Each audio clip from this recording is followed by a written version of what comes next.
Governor Eric Holcomb signed legislation requiring public schools to share tax revenue with charter schools.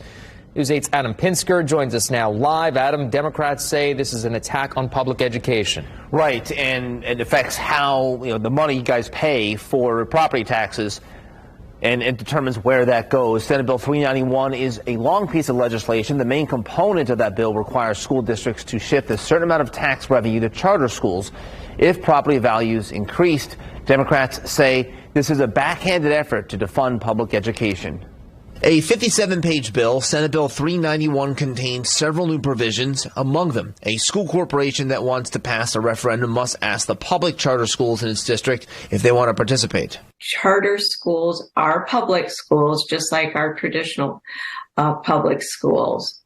And so currently they are not allowed by law to hold a referendum, so this provides them with an opportunity to at least share proportionately. But Democratic State Representative Ed Delaney says the legislation will deter voters from wanting to participate in a referendum if they know some of the money is going to a charter school, which doesn't have the same accountability as a traditional public school. He also has a problem with another part of the bill that keeps the state's $1 law intact. That law requires schools to hand over property that is no longer being used to charter schools for $1. He says that will cost taxpayers millions of dollars. I'm looking at Citizens Gas, telling them if they don't need that building, they should give it away. How about Wish TV? If they don't need the building, give it to somebody.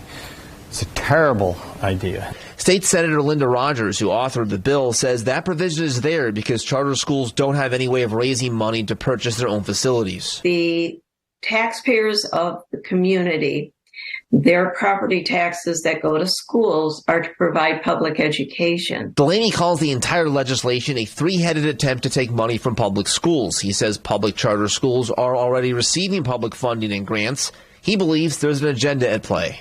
I refer to it as the education industrial complex. There's a whole movement with not-for-profits, political groups, local charter schools that work constantly to tell us how wonderful they are and how bad the traditional public schools are.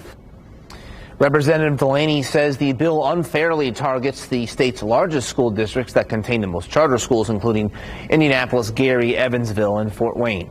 Adam Pinsker, Wish TV, wishtv.com, and like us on Facebook.